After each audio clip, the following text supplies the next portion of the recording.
Hello and welcome to another episode of Whimsically Wicked, a reading duet. My name is Haley and I am the whimsical half. And my name is Daria, and I'm the wicked half. We're doing another episode of Get Swapped today. Yes, we are. Beforehand, I do have some updates, some follow up from some of our previous episodes that I'm excited to get into. Mm-hmm. And then this time around, I recommended Daria a contemporary fantasy. Yeah.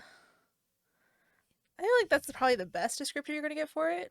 I would think so, because it's not like high fantasy, magic systems, dragons, werewolves, but it's got some magic in there.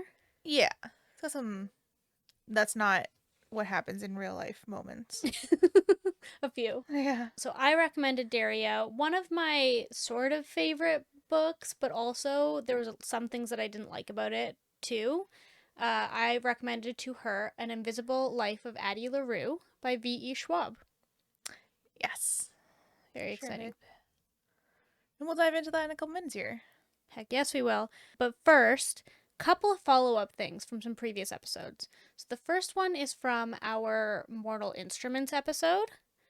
So we discovered that The Mortal Instruments was based on a fan fiction written by Cassandra Clare, Mm-hmm. and we posted about it.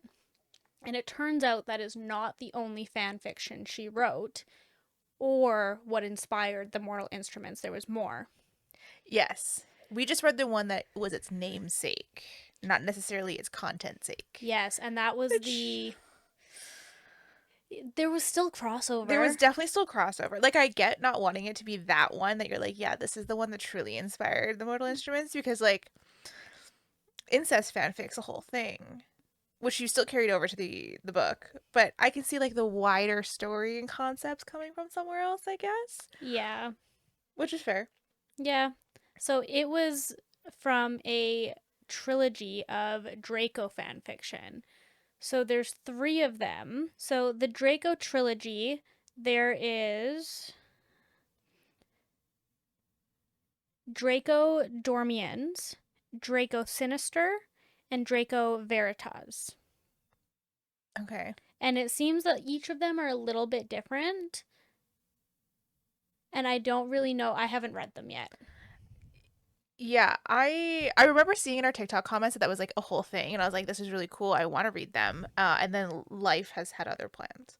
Yes, but the bigger thing that came out of it, because Cassandra Clare, she wrote it under Claire, Claire, and when she published, she got rid of the I so that it was like different because there was a whole scandal that came out about plagiarism. And Mm. basically, the reports and like the news stories and things like that say that she plagiarized them from Buffy the Vampire Slayer and Babylon 5, and that there were a number of things that like crossed over and like lines that she took from word for word. Oh, okay. So we're crossing out of like appreciation into appropriation of content. Yes. So let me just read. This is like, there's a whole evidence overview. Like, people have dived into this. Oh, wow. Okay. Mm-hmm. So it was taken from Pamela Dean's The Hidden Land, which is the second book of her Secret Country trilogy. And the chapter's original disclaimer read, "Credit for the inspiration for this conception of the wizarding afterlife goes to a book called The Secret Country. Alas, I no longer recall who wrote it." She gave credit of inspiration Okay. of the chapter. So here is what was said in the book, The Secret Country. Ted opened his eyes, or thought he did. He could not see anything with them, not blackness, not anything. The one that she had written in the fan fiction, Draco opened his eyes, or thought he did. He could not see anything with them, not blackness, not anything. And then it keeps going and it says, Randolph, he tried to say, but he had nothing to say it with. It was like dreaming and knowing you were dreaming. Harry, he tried to say, but he had nothing to say it with. No throat, no voice. It was like dreaming and knowing he was dreaming, but not being able to wake himself up. Interesting. This was only in the fan fiction, though. Only in the fan fiction. I personally have no moral qualms with that. You're not making a profit off of it. You're writing for fun. You're doing an interesting mashup of like stuff. That's fine. I think if it made it into the published work, then that's a problem. Exactly. So there's a bunch of controversy on it for that exact reason. Because to what I've seen, and again, I could be wrong. Like if anybody has anything, send it over. But it was only in the fan fiction that was heavily plagiarized, and that's what she tried to like wipe off the face of the planet. And then she created the mortal instruments from this. Got it. I don't have immediate red flags for that personally. It might be worth it to read them. Yeah, I'm kind of curious. Just because, like, let's be real here.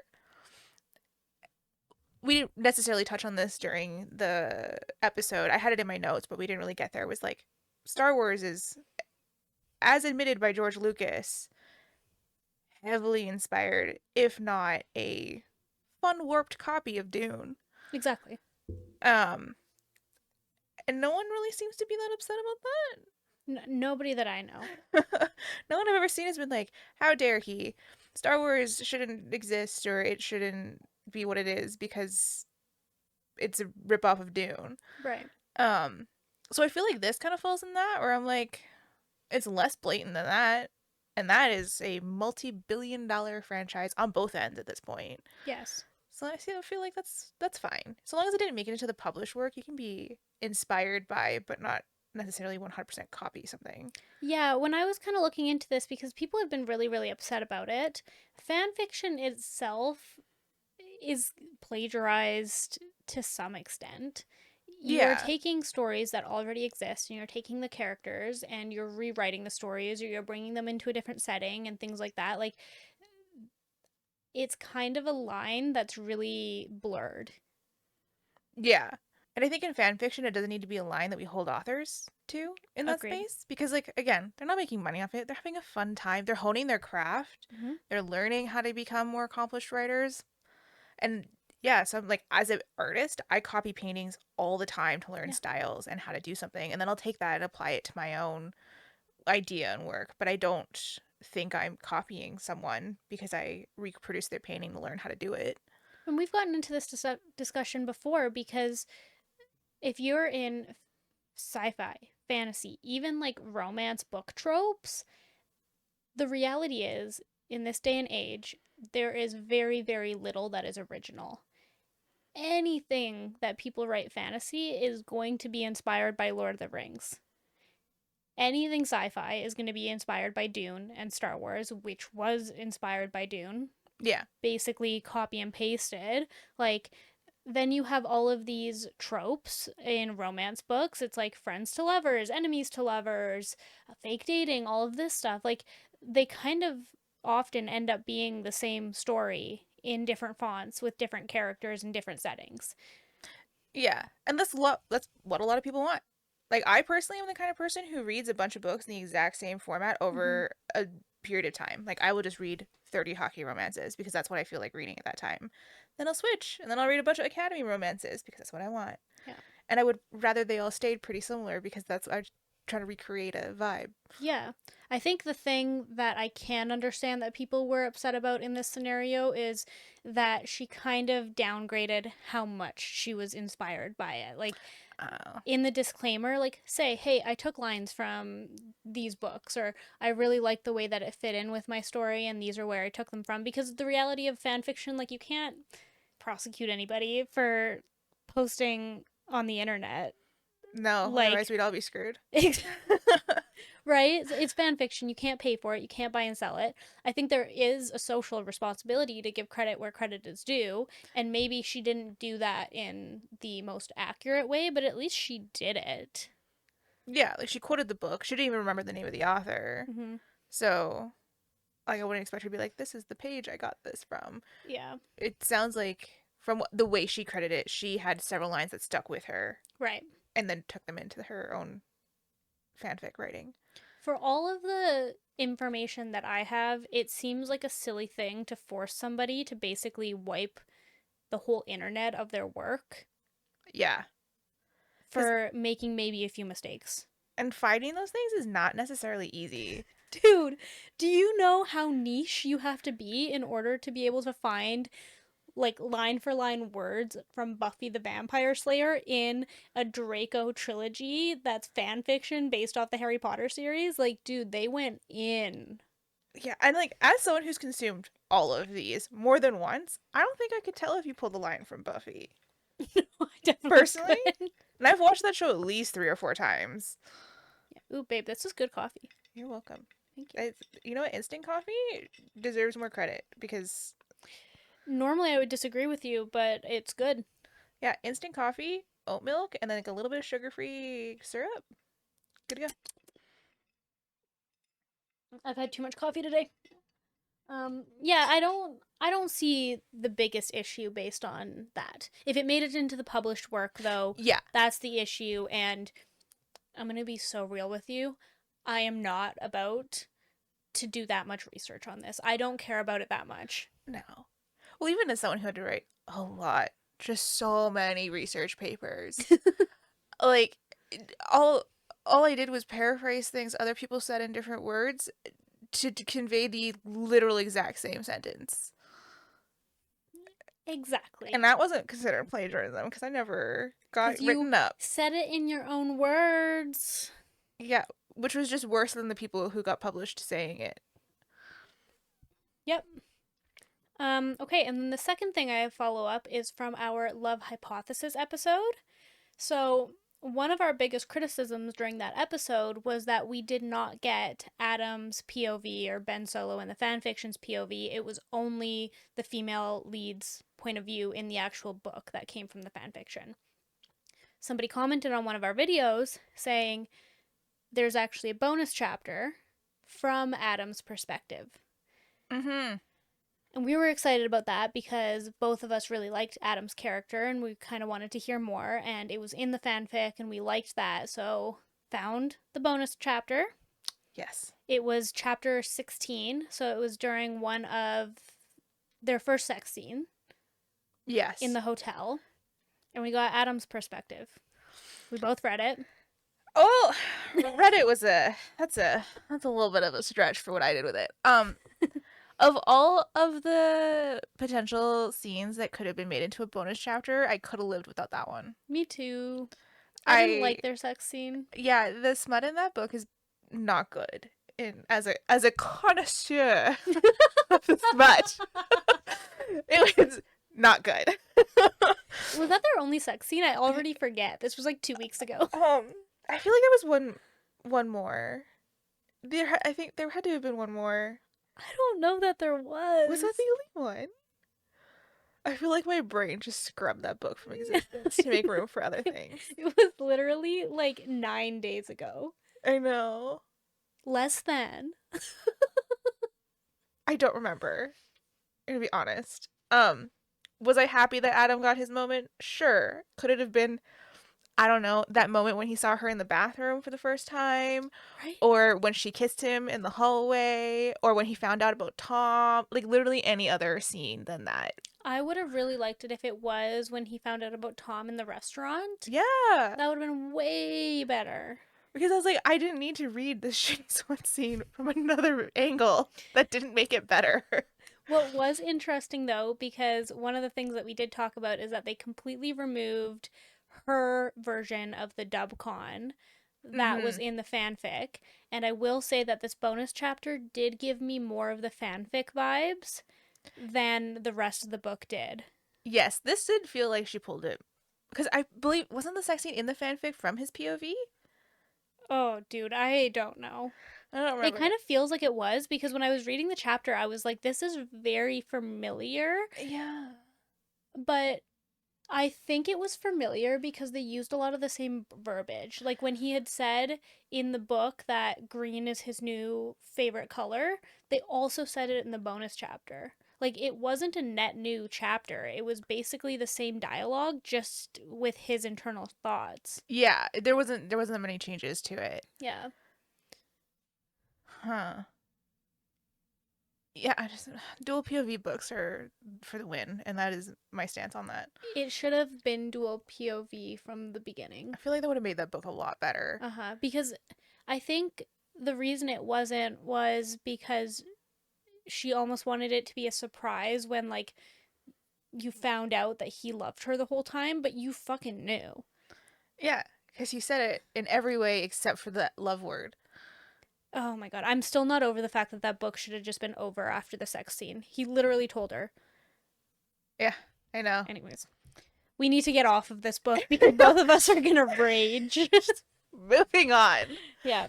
Um, that's all of the follow up I have from the last few episodes. So we can get into another episode of Get Swapped, Invisible Life of Addie LaRue. Quick summary of this book. I have had to summarize this to multiple people who do not read this book or this kind of book, but The Invisible Life of Addie LaRue is the story of a woman who's trying to escape circumstance. She is about to be married off to a man who is like double her age, who's just looking for a woman to look after his kids in like France 300 years ago. Almost feudal France, I would say. Yeah. And in order to get out of this deal, she makes a deal with the darkness, or in for all intents and purposes, the devil. And in that deal, she basically says she wants to live life free, she wants to live life on her own terms, and she wants to live like unencumbered by expectations. And as what happens when you make a deal with the devil, that does not turn out the way you expect it to. So for Addie, what that means is that she can leave no impact on the world of any kind. So if someone sees her and they look away, they forget she exists. If she breaks something, it will knit itself back together. Like she cannot write anything down, and she also can't tell anyone her name throughout the book. And that all changes one day when she walks into a bookstore in New York City and some dude remembers her. Yes. And she's immortal with this Yes, curse. she's also immortal, so she lives forever without being able to make an impact on the world. Yep. And the way that it's been a while for me, but she basically goes into this bookstore and like the reality is if you can't make an impact on the world, you also like can't have a normal life. You can't have a job because people will forget you exist, and you can't do anything that's somewhat permanent, so you have to figure out other ways of living in the world. So she goes into a bookstore and she steals a book expecting No one to notice. no one to notice. And the next day she goes back to the bookstore after she's stolen this book, and this man just watched her walk out with it, and he's like, dude, you stole a book yesterday. And she's like, what? Yeah. And then she goes from there. And like really cool concept. I've read more or other books by V. Schwab. V.E. Schwab. Yeah, I've read her I forget the title of it already, but her the Monster series with the music and the duet. It was a duet from 2016. I read it in 2016. So granted, I haven't read one of her books in over 8 years at this point. Mm-hmm. But this is really reminiscent of that one, and like her style hasn't changed a lot in my opinion. When did this book come out, though? 2020. 2020. Yeah, so you would think that after 4 years, there would be some growth. Yeah, I feel like her style, it's very limerick. It's very. I had to do this via audio, I knew that much. Mostly because I don't remember a single thing that happened in that other book, which means it probably wasn't a style that wouldn't stick in my brain. So I did do audiobook for this one, which wasn't bad. I liked the audiobook. Spoiler free, what did you think about it overall? I had some issues with this one. I disliked Addie's character throughout the book. I found her to be, what was it here? My exact quote is she has way too much hubris. Ooh, yeah. She thinks she's a lot smarter than Mhm. she is, and it kind of goes to that like you can live for 300 years and still not be fucking humbled apparently, despite the fact that you should have been multiple times. Like she even talks about situations you think she'd like grow. So I kind of wonder if part of the curse for her too is the fact that she can't take anything out with her either. It I think this is a big plot hole or issue when it comes to fantasy books that have immortal beings in them, because you have ridiculous age gap in romance no matter what, because it's always a like 3+100-year-old man or woman who meets the 18 to 20-year-old man or woman, but the immortal beings are always just as mature as they were at 18, and nobody can ever explain how that happens. Yeah, right? Because like that was the thing too, and I was like, oh, there's a couple more points here. The age gap is a lot. Like it's worse than Twilight. I bring up Twilight because I just binged the whole series, but don't worry about it. Um, but like it's a big age gap. Yeah, but they do this all the time with fantasy books. And we as a society, we are just accepting it. Yeah. Like, you see people talk about it on the internet all the time where they're just like, there's a level. If it's like 18 to 45, not okay. 18 and 526, totally fine. Because authors have to make them so immature so that it fits with the book. But it's like, Yeah. how nobody can explain how they stay so immature for 500 years. Right? Because, like, you think during the book, like, we'll dive into it more in the spoiler section, but there are certain circumstances that she gets to live through and choices she makes that you think would have broadened her mind, would have taught her a lesson about the way she should interact with the world. Literally anything. There were so many things that should have granted her that character development within 300 years. But no, it's not until this bookstore that she even thinks about the possibility of character growth. Yeah. And I was like, that bothered me a little bit. We're not going to glaze over the what you said about the female main character though, like just Addie in general being insufferable Yeah. because I don't know what it is, but I female main characters sometimes. I So, having read these books that Haley's been giving me, I'm finding I rarely read romance books where the female main, well, I don't say rarely. More often than not, I enjoy the female main characters in romance books Right. because they usually they're central to the story, they have that growth. They're usually really strong women contending with very, very difficult men. Yeah. So, like, their characters have spite, they learn as they go, they have like background and the trauma and the pieces to make like a whole human. Um but I'm finding more and more in these like contemporary fictions, even the ones written by women and fantasy books and stuff, written by men and women, they just all write shitty female characters. Like they all suck. It's so weird. And I'm trying to figure out like the rule for it because I can't place my finger on it. So I don't love I can't really think of any romance books that has had a female lead that I've really liked them.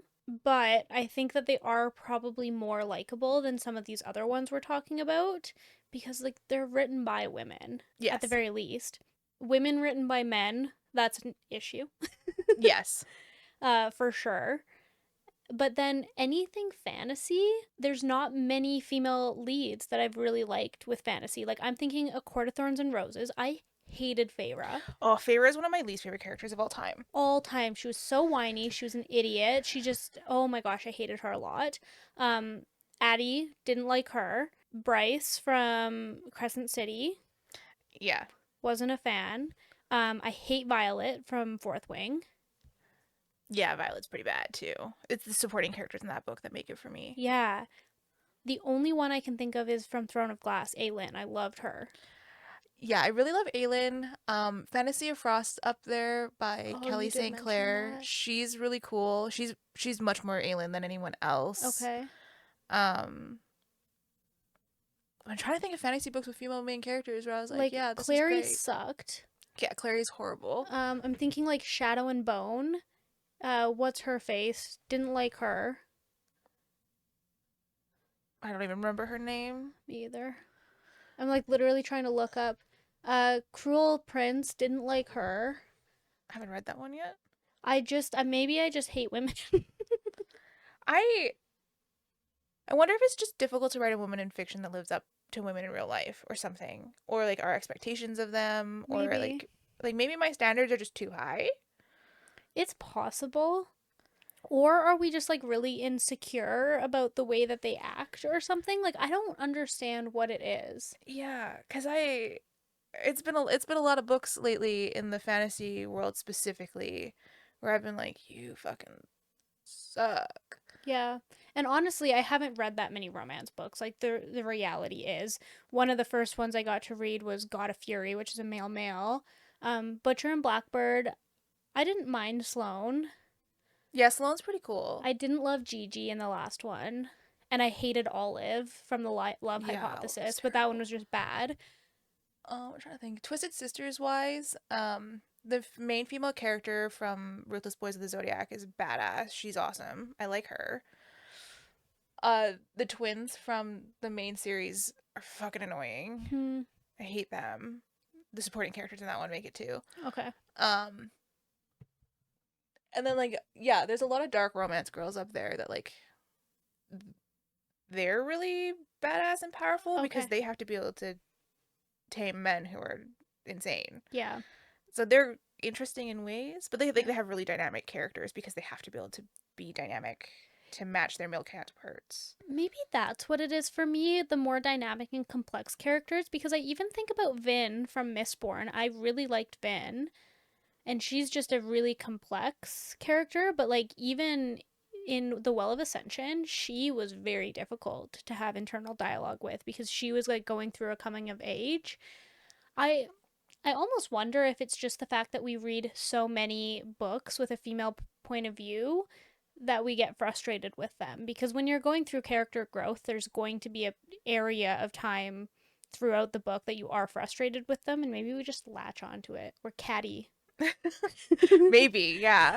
Cause yeah, I really she was just Addie was not it for me. We digress. Yeah, it wasn't good. Yeah, Addie was tough to listen to. I agree. I liked this book in some ways, but I found that it was very profound in a lot of ways. Like, what would you give up to have the one thing you ever wished? And is it always greener on the other side? I thought that the exploration of how somebody can make an impact on the world, even with everything against them, those are kind of in depth thoughts that I had throughout this book. Some of the issues that I had with the book is that it was almost too quotable. And I think that's just a reflection of how it was written. Like, you can go through that book and there's just like banger quote after banger quote after banger quote, and they're all just like fluffy and they're trying to do too much. Yeah, it almost gives how many of these can I get people like tattoo on themselves? Yes. I don't know if you noticed how many times they said palimpsest in the book, but she used that word over and over again. Like tried to overcomplicate it, everything over and over again. I did not notice. Maybe because it was audio. I don't know what it is about me and just noticing when they reuse like words over and over again. Yeah. I did not. Yeah, I don't. I never noticed this though. They could say the same word. I no, that's a lie. I noticed in Love Hypothesis when they kept using smartass. It Oh bothered me yeah. a lot. Sorry, go back to the the bonus chapter. They used the word brat. Oh, they did? Yes. It was sorry, I almost wrote this down because they used the word brat and smartass in the same sentence. Okay, Um that's also a crime. yeah, okay. She rolls her eyes, impatient, and his hands itch to pull her closer. Kiss her again. Kiss her in every fucking place. She's a brat. An incessant outraged smartass, and he has to clench his fist to avoid reaching for her. He says it internally though. Interesting. I know, just thought I would point that out. Huh. Bonus chapters. There are no rules apparently. Anyways, yeah, I found the writing style, it was very hit or miss. Uh but yeah, do you want to get into some spoilers? Is there anything else spoiler free? No, I really think that's it for this one for spoiler free. I think we have to dive into the spoilers to actually like talk about this book. Yeah, agreed. It got interesting. Yes. It was a really good premise. The bones of the story are really cool. I liked the concept of it. I wrote down all the things about it that I thought were really unrealistically annoying though with the concept. Let's hear them. I'm into it. Okay. Spoilers from now on. Yeah, if you haven't read The Invisible Life of Addie LaRue yet and you want to, I would read that now and come back. Or if you haven't read it and you don't care, let's buckle up because I have thoughts. Okay, one, was the age gap necessary? Couldn't have found another immortal? It was weird. Like, I understand his curse was the time thing, Mm-hmm. but, like, I don't know. See, okay, so this is inherent bias in society and definitely in myself, where when it's the guy and the girl and there's that huge age gap, that's pretty normal to modern day dating. Like the guy is older than the woman? Yeah, Yeah. that's the kind of age gap I'm used to. I personally would prefer a guy that's older than me because one that's younger is fucking insufferably annoying. So I couldn't imagine making it 300 years as a woman and being like, you know what, I really want to go back to? the 29-year-olds. No, thank you. I barely want to date a 29-year-old now. And that's like Is all that of, how old Harry was? yeah, Oh, because he was gonna die on like in like 30. I think he turned 29 in the book. right. It is weird. Like 29 is at least better than him being 17 or something like Yeah, that. I'll give him that. He was a full-grown adult. His frontal lobe had fully developed when there. But Well, that's the thing. Like if you are a 300-year-old woman, the 29-year-old man shouldn't even be able to compete with your maturity levels. Like it shouldn't even be a little bit close. yeah, or tall, dark, and evil, who's been chasing you for 300 years. Exactly. Like at some point you need to grow. She was stubborn and stuck in her ways for 300 years. Like Luke gave her this curse so that she would eventually give him her soul, basically. Like he was Yeah, like, "You're going to give up, and I'm going to come around every single year until you give up and say that you don't want to be immortal anymore because people can't remember her, can't remember you." And every single time she's like, "Fuck you, nope, fuck you, nope, I'm having a good time, I'm happy," which she obviously wasn't. Until 300 years later, when Harry shows up and she's just like, "Oh, this man." For the sole fact that he can see her and remember her, sorry. Um, but that's it. yeah. Like that's the only reason That, that anything changes. yeah, that's the reason she got with him, which I like. I was like, that's weird. Also, in my humble opinion, 300 years is not that long, I think. Okay, tell me more.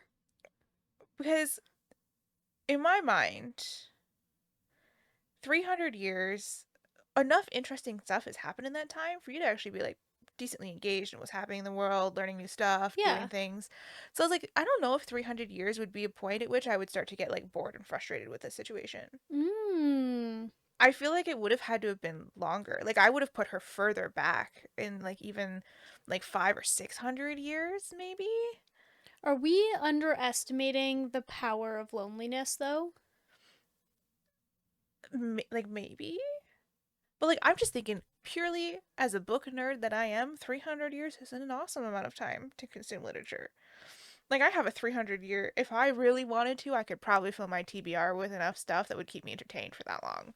See, I think the point is the fact that she isn't able to develop any deep and meaningful relationships. Like if you're not able to do that, I personally feel that people's worth and happiness come from the people in your life. Like you can't have any of that for 300 years. I think that would totally be enough. I don't know. I think I would just be too entranced with what's happening in the world Maybe. watching it because like 300 years is the Roman Empire alone. That's true. Like, yeah, I It would just, be you'd be able to keep things interesting. yeah. And you technically do have a relationship, you just are too stubborn to acknowledge it.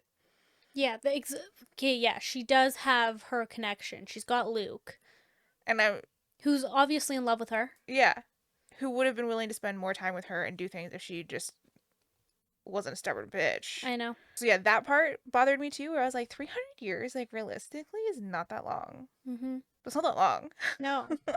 As someone who's studied history and archaeology, I was like, no shot would I be able to give up that soon. Because we're also like, as you get further, you're like, okay, well, we're on the cusp of like space travel. True. We're on the cusp of like floating cars, big cities, or the apocalypse, which, as someone who couldn't be remembered or impact the world, would actually probably be fun. It probably would be. Less fun for those of us that are like conscious of what's happening and have to deal with the consequences. But I was like, no, there's like so many cool options available to Yeah. you. And like I'm sure it was some like alien life, all that stuff. I was like, no, I don't. Sticking around for that shit. Yeah, I am stubborn enough that I would have made it through to get there. Well, so was Addie. Yeah, she sure was. So those were my biggest issues with the book. Was I was like, I feel like the time span wasn't enough to make me really empathize with her getting antsy, Right. and then the age gap was weird, and then she just had way too much hubris. Like she thought she was really even at the end of the book when he's like she's like I'll get him when he doesn't want me anymore, and I'm like that godlike presence is so into you And he gauges time in a way that you couldn't even begin to comprehend. Yeah. Is the dark romance in you just being like, just pick Yeah. the dark, Yeah. hellish figure who's basically omnipotent? Yeah. Absolutely. I was like, that's the one you go with. Right. I mean, logically. Also, he's the only one who's going to be with you the whole time. Yeah. That's how it ends, though, Yeah. basically. She's kind of trapped with him. And he's already fully invested. I wonder if there's fan fiction about it. I know that we've just dived way too far into the fan fiction, but now my mind is like creating stories from it. Yeah. Like, at what point does she give up and go, like, oh, actually, maybe I really do love him just as much? Better than Harry. Yeah. Cause like Addie's curse I understood. Yes. It made sense. Harry's not so much to me. Harry's felt like she had to come up with a way for him to be seen, and that was what she went with. Which, like, Because he got 1 year of basically everybody loving him no matter what, right? yeah. And he was super popular, but then he died after that year. Mm-hmm. Agreed. As as callous as this sounds, just jump. I'm sorry. But Not what I was expecting you to say. oh, it should have been. Yeah, I don't know. I just when I was reading it, I was like, this seems like a really roundabout way of killing yourself. It really is, though. Yeah, I was like, I feel like your life would have been way less terrible if you had died at the point of the deal instead of waiting a year realizing that no one likes you for who you are, which sounds horrible. And then getting some 300-year-old woman to sell her soul to save you because you Yeah, regretted it because you made a stupid impulsive decision. personally, what I've just jumped. Um, And then Addie would have given in to Luke, and Luke would have had Addie for forever, and then we would have had a totally different romance on our hands. yeah, instead of whatever the heck that last page was where she was like, he'll see it my way when he's bored of me, and I made this really complex deal, which I was like, you're not fooling him. You've tried for 300 years to pull the wool over this guy's eyes, and not once has it worked. What makes you think it's gonna work now? Yeah, I don't know. Ugh. Curious though, what did you think about all of the art that she kind of had left an impact on throughout the years? I thought that was interesting. I am curious why he let the little constellations, because I was under the understanding that Luke let that be a thing that was available to the world. Like the freckles of the constellations? Yeah. Yeah, I don't know. Because I was like, it doesn't make sense that they would just be like a thing that was available to the world Yeah. to record from her. So I'm assuming Luke let them do that for like shits and giggles Yes. because he felt like it. Mm-hmm. And then it's Or maybe it was an oversight. or yeah. Like maybe he didn't see it the same way. You haven't seen the art because you listened to the audiobook. Yes. I brought the book. 1 second. They put art in the book. Oh, okay. Okay, so basically every single time that Addie left an imprint on something within art, they would have a like actual art piece that you could see. So the title of this piece is Revenir, and they're all like journals and stuff. So this is one of them. Okay. And then there was the one of the woman from that like art guy who she ended up sleeping with at that one night. That was like my favorite scene of the whole book. This one. Okay. And then I want to find the one of the girl. You remember that guy who had drawn her, but it like came across as like, or do you remember that guy who basically slept with her and then the next day ended up painting something but like couldn't remember what it was because he couldn't remember her, but he kind of had like a vague memory of it? Yes. There was that painting. I don't remember how far into the book it was though. But each of these paintings had like something to do with her. So throughout time, she kind of left her impact on the world with little vague pieces of art, which I thought was kind of a cool concept of like that was Luke's oversight. That's what he wasn't able to stop from happening.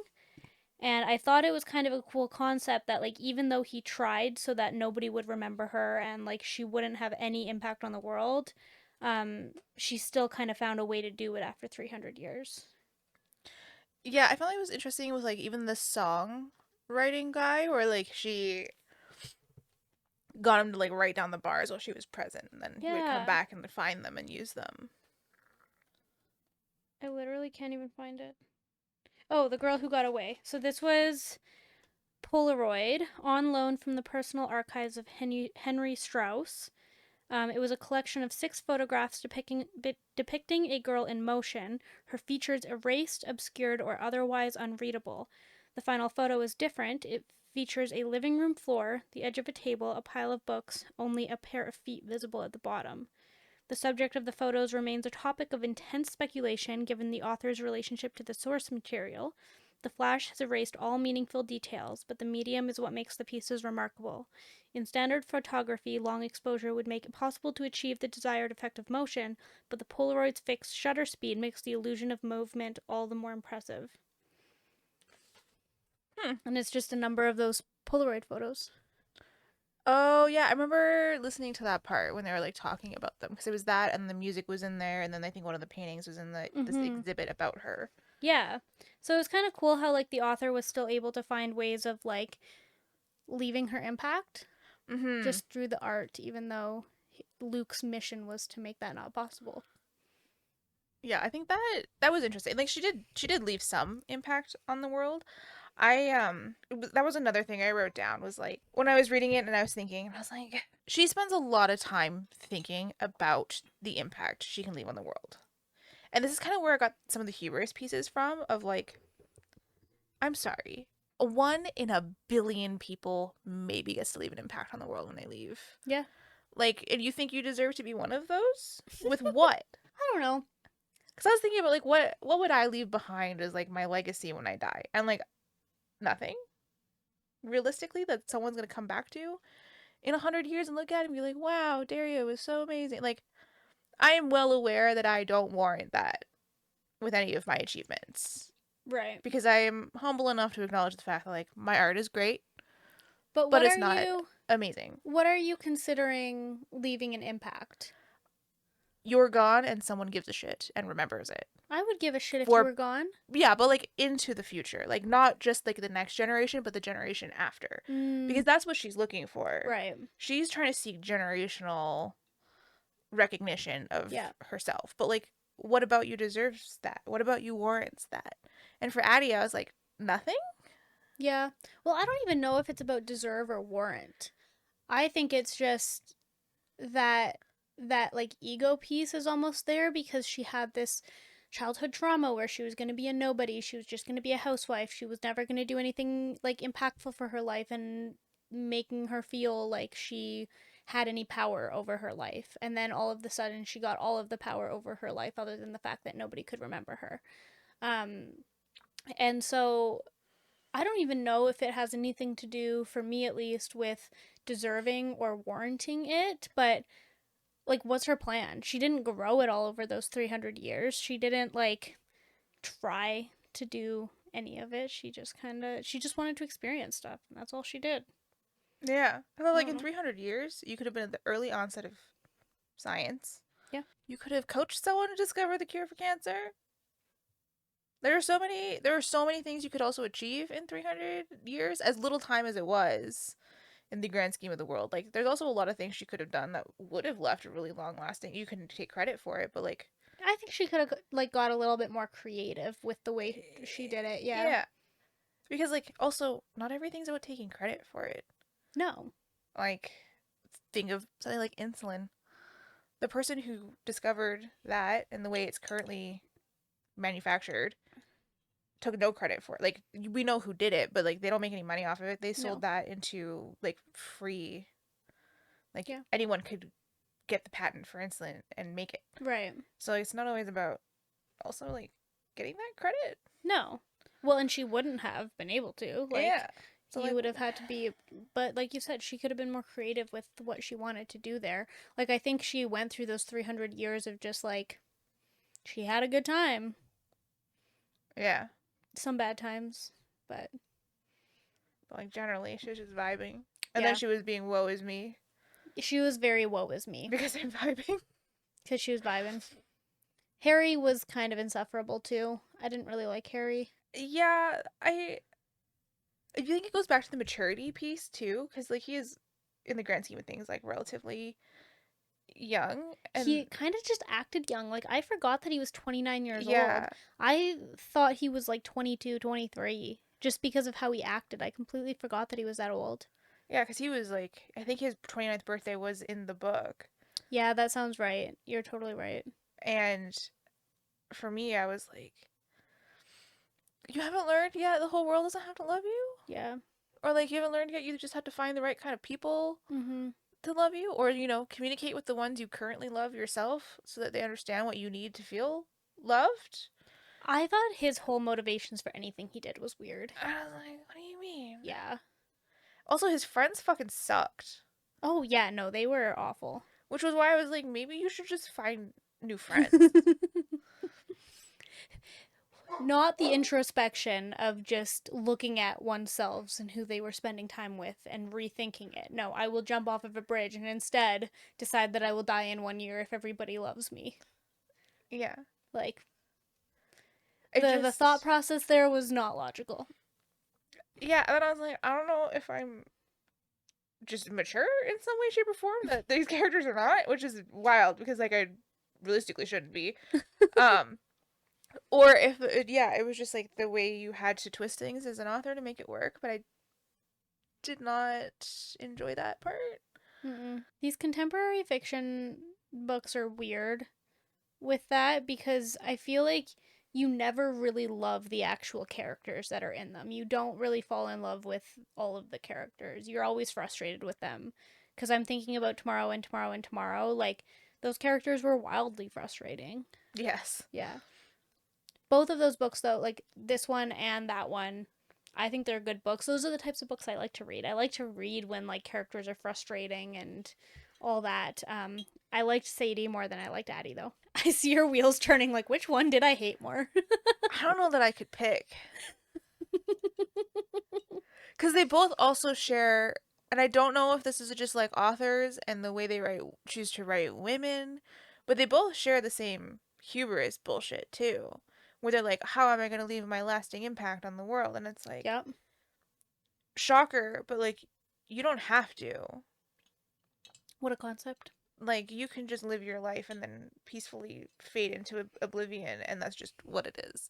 Or what I also think about that is like people who tend to think that they need to leave this big impact on the world are often the ones who do so in the worst ways or they don't at all because they're so focused on like this outcome of like I need to be the person that people think about years from now. Whereas the people who are just like little things on a day to day basis, where they're just kind to another human being, or like they're a good manager and they make an impact on like that one person who was, like under their wing, or you become a mentor to one person, or you like say hi to somebody who is randomly having a bad day and ask them how they are. Like those little things, those people who are actually focused on just like making someone's day a little bit better or having those small impacts are often the ones that do the most, anyways. Yes, that is true. It's the people who are completely focused on themselves and how they make an impact and how they're going to be remembered and how their name is going to be on, textbooks for years to come. Those are the ones who often either don't do it or they do it in bad ways. Yeah, because that was the other thing I thought about too. When I think back to history, like, I'm way more likely to remember the people for bad things than good things. Mm-hmm. Like, dictators come to mind. People who have done other harm are usually the ones that pop into my brain as like, oh yeah, that's the human that I remember from 2, 3, 4, 500 years ago. Yeah. Not so much the people that like did a good job because No. you're not very entertaining and history doesn't give a shit. They're actually really boring. Yeah, realistically, you and all the other altruistic ones are gonna blend together as having done good things, sure, but like the dude who decided to drop nukes on Japan, a little bit more memorable in a way than the people who cleaned up the aftermath. Exactly. Yeah. And that's just the way society works, unfortunately. And people have to sit back and make a decision on which one of those you're going to be. Like some people just want to be remembered and they don't care how that happens because like you said, a lot of the times from a societal standpoint, we will focus on the negative more than the positive. That's the way that things happen. Like when people do bad stuff or things that like are super toxic on social media or like famous people does something bad, we tend to hyper focus on those things more so than the good things. If people are looking for fame or attraction, news stories, doing something bad is often going to get them there faster. Yeah. Like I remember so many serial killers' names Mm-hmm. and like maybe two FBI agents Yeah. that helped track them down. Yep. If that. I'd have to Google them. It's wild. But I could probably rattle off like 10 to 20 serial killers Yeah. on the spot. Yeah. Unless, Generally, making a positive impact on the world comes with less fame, I guess. yeah. So then I was like, well, Addie, what's your plan here? Like, even if you were amazing, you still might not get the goal you have in mind, which is that lasting impact. Yeah. And if that's what you're worried about, or if that's the goal, then like, we don't like you. I did like Luke, though. I did really like Luke. You know, he was consistent. One of my favorite things from him was when Addie was like, "Well, what do you feel? Like, what do you think love is?" And then he proceeded to describe love, and she was like, "Fuck you." I know. She's like, you didn't give me the answer I wanted to hear. Yeah, I think that was one of my favorite Luke moments where he was like, "Wait, what?" And then I was like, "She doesn't deserve you. Go find someone else." Seriously, like, what was his obsession with I her? don't understand that either. After a couple hundred years, just leave her be. She probably would have folded quicker if you just like didn't bother her. Yeah. Because then she would have been completely alone. You want to talk about loneliness? You were all she had. Stop bothering her. Yeah, she probably would have cracked She would have way cracked. sooner. Another thing about Addie's character that really I noticed with all the flashback scenes was she didn't actually move anywhere on her own. Luke always like redistributed Yes. her. And I was like, this just goes to being how stagnant of a human she was. She didn't do anything. And I think that's the hardest part about this book from just a whole generalistic standpoint because it was so quotable. It was almost over quotable, where it was just, she just plopped all of these seemingly profound thoughts everywhere throughout the book that they became not super profound. And then also, you had a stagnant character who didn't really grow that much. Yeah. She found this guy who remembered her, and then she went on a few dates and she was so thankful for that. And then like Luke popped up a couple times, and then she found out about Harry, and then that was it. Like that. Yeah, I don't feel like she had a huge impact on me liking the book. The more I talk about it, the less I like it too. Like I started at I think a 4.25 or 4.5 out of 5 stars for this book when I first finished it. And then I talked to someone a couple months ago about it, and I was like, I didn't like it that much. And now I'm talking about it now, and I'm just like, meh. The concept was so good, The concept was so cool. And and all of her books are like that. I think her execution was like just okay, but her character development needed to be better in order for it to get there.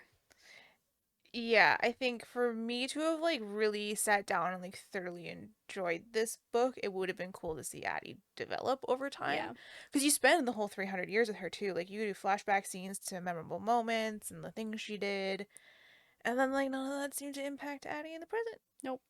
Like they were the same person Yeah. from day one Hmm. to basically the end. And for somebody who went through so much adversity and hardship, like she was homeless, she was running away from people. She like it wasn't like her life was easy for those 300 years. Life isn't easy if people just forget about you the second that they see you. You would think that she would have overcome some of that character. Yeah. I don't know. Like, also, what I was thinking about when I was reading this, I read way too much dark romance. Um, But I was like, she could have had such a fun vigilante era because she can't kill anyone. Like if she stabs someone, they wouldn't stay dead. But I'm sure she could like traumatize their brain enough to It, like stop them from doing weird shit. yeah, maybe it could have been a little bit more action packed or something. Yeah. Yeah, because like if she like hurt someone the second they forgot about her, it would heal. Or It if she broke things, they would fix. it would have been pretty cool to see the author explore the limitations of the magic system she created, because if the rule is that you can't make an impact, like what are the specifics of that? Okay, I can't kill someone. Can I hit them? Can I injure them? Can I like fuck with their brain chemistry? Like where is the actual limitations of the magic? I would have been really curious if the author could have explored that Yeah, because I was like, if you with slip some. him, like because she did knock someone out Mhm. if they put the whatever the fuck it was in the drink Yeah. themselves versus if she did it. Mhm. But like, could you even stab somebody and have them be impacted by being stabbed? I don't know, but I Mhm. definitely would have figured it out. That would have been very entertaining. Yeah, I would have liked to see that for sure. So I feel like it was a cool concept, underdeveloped. Yeah. What did you rate this book? I was gonna give it about a 3.5. Okay. Like I did enjoy it. Like it was really entertaining. I like the concept of the book. I just really hated Addie. Harry was whatever, or Henry. He was just there. Yeah. We really need to go on a search for female characters that we like. Yeah, because I'm excited for you to do Fantasy of Frost. Yes, I do have to do that one soon. I do really enjoy her. Um, but I'm trying to think, like leading female characters that aren't dark romance. Because like Yeah. the main character from Mindfuck, she's a badass. She's a serial killer, Mm. and her MMC is an FBI agent. Ooh, that's cool. Um, it's a dark romance in the respect that she's a serial killer. It's not a dark romance in any other ways. There's just lots of murder. Okay. Um, I might like. no, Okay. I don't think so. I'd have to double check that. But I don't know that it was extremely smutty or anything. The main focus of this is her overcoming her trauma by murdering a whole bunch of people that Okay. most definitely deserve it. Right. But she was a cool female main character. She leads that. She's strong. I liked her. But I'm trying to think, and I like there's not a lot. Like Adeline's horrible, just horrible. Oh god, and you want me to read that one? That one's your maybe for Halloween. I'm trying to find something better. I'm right for spooky season. I do the female main character from Signs of Cupidity, whose name I can't remember right now, but by Raven Kennedy. I like her a lot too. She's a fun, quirky one Okay. where she's a little insane in like a fun, like I'm gonna jump off of this Right. kind of way. And her men are just a shit show and a half around her. Oh god. But in a fun way. Like that book's pretty light. But yeah, I can't. There's not a lot of female main characters, and I'm like, yeah, killing it. We could do like a ranking list at some point. Yeah, after all the get swaps, Yeah. do like a year in review. Yeah, that'd be fun. Rank the books too. Ooh. All right, well, I think that's all we have to say about this book now. Yeah, it's done. It's done. It was a middle of the road book for me. Yeah. Me too for that one. I thought it was like kind of a nice mixture between little bit of romance but fantasy, which you obviously like. And then into that contemporary. I expected you to like it more than Tomorrow and Tomorrow and Tomorrow. Did you? Yes. I think I rated Tomorrow like a 3 because I finished the book. Yeah. And usually if I finish the book, it gets around a 2.5 to a 3. Because I liked some parts of that, like the video gaming pieces were really interesting. This one I liked. I really like the concept. I like that kind of like deal with the devil Yeah. trope is fun. Mm-hmm. I really liked Luke Yeah. as a character. Couldn't remember any of the supporting characters' names. To be real with you, none of them. It wasn't terrible. It No. wasn't amazing. I would recommend it to people if that was their vibe. Especially if they were trying to get into fantasy for the first time. Yeah, Mm-hmm. I feel like similar book to in some of the ideas that I would almost recommend to people is something like Parallel Behind Me by Aaron O'Rourke, which is like it's a romance, but it's like soulmates. Oh, One where you like meet over time cool. things and you like vaguely remember each other, but like you're not really sure. Mm-hmm. Stuff like that I feel like would also be really good if you're into that. This Yeah. might be something you like. Yeah, it was just okay. Yeah, it was a book. I read it. It's actually funny because we differ so much. If you really don't like it under 2.5, you're not finishing it. For me, at that point, I'm just here for the plot. Like anybody who's reading books near me, probably including you, will just tell you that I'll complain about it for so long, and I kind of enjoy that aspect of it, so I'll finish it anyways. I've made a conscious decision, especially this year, now that I've started getting so far into reading and I have so many things I want to read. Mm-hmm. If I'm not like thoroughly enjoying a book, Yeah, I DNF them now. that's good. Just because I have like my TBR is 130 books. I So removed 300 books from my TBR this year. whew, I gotta do that. Yeah, I groom mine every 6 months. If it's still on there after that and I'm not like super committed to it, I'll take it off and then like Oh, maybe it'll end up back on there later, maybe it won't. smart. But yeah, I've been making a lot more decisions to stop reading books that are not sparking joy. Good for you. I guess I've done that a little bit. For the most part, I'll just finish them if it's for this. Yeah, if it's for this, I'll just finish it. There's accountability there. Yeah, this is hating it is part of It's part of the the fun. value. Yeah, for this I'll read anything. For my personal TBR, if I'm not enjoying it, I'll just DNF. Yeah, me Or I too. like might not read the second one. Yeah. I've been doing that a lot lately. Well, because like I said, I tried with Leather and Lark and I just couldn't do it. Yeah, which is fair. I still haven't read it, so That's surprising to me. I a bunch of other books and other series came out over the past three Mm. weeks, so they've been higher up on my list of like I really want to read them because they're continuations of stories instead of Oh, that yeah. one, which is a standalone. Yeah. So I was like, I need to know what happens next. Yeah, that makes sense. All right. Well, thanks so much for coming to another episode of Whimsically Wicked. Give us a like, follow, subscribe. Means a ton to us. You can find me on Goodreads, Instagram, TikTok at Haley Johnson with a fancy little underscore at the end. And you can find me on all of those as Daria Can Read, all one word. Thank you. Thank you. We will see you in a couple of weeks. Bye.